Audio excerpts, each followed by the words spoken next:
But the other of love, knowing that I am set for the defense of the gospel. What then?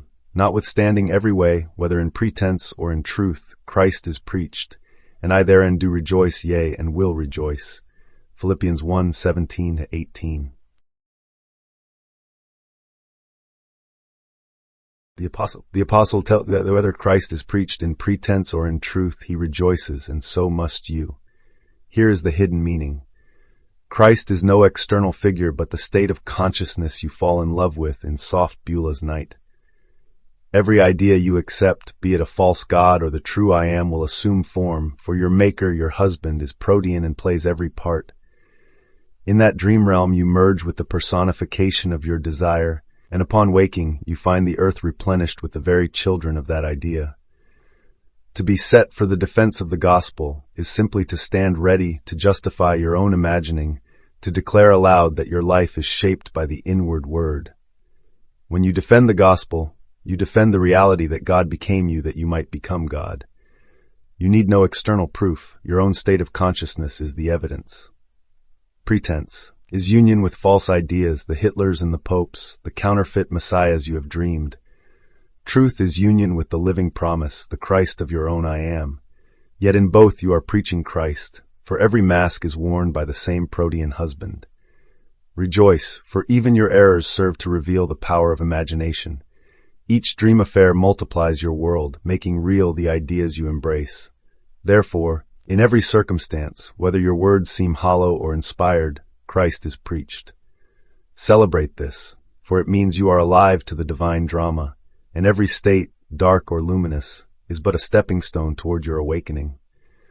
You rejoice because the gospel is not an event in history, but the continual birth of your own God self.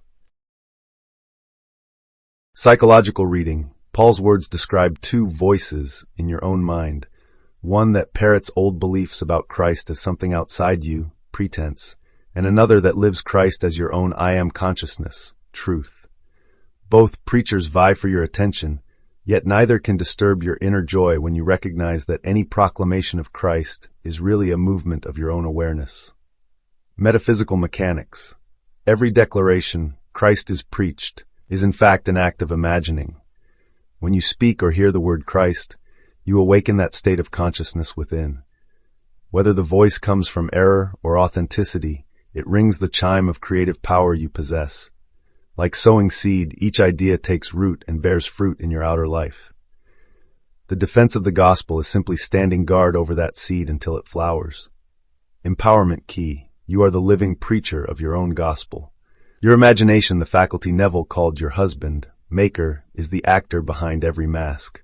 When you fall in love with the idea of Christ as your own consciousness, God, your inner I am, personifies that state and experience. In other words, you possess the divine power to call forth Christ within and to rejoice in that power, irrespective of the outer form it takes. Practical bridge. 1. Notice the two inner voices, the one echoing secondhand doctrine and the one embodying your own sense of I am Christ. 2. Whenever you hear or utter Christ, pause and feel it as a present state within your breast. Let that feeling become your only preaching. 3. Defend this inner experience by refusing to entertain doubts. Treat your assurance as unassailable joy. 4. Each time you rejoice in Christ as your own consciousness, you literally manifest that reality, drawing its fruit into your life. By seeing Paul's words as instructions for inner alchemy, you realize that every sermon, sign, or symbol of Christ is really you calling forth your own divine nature.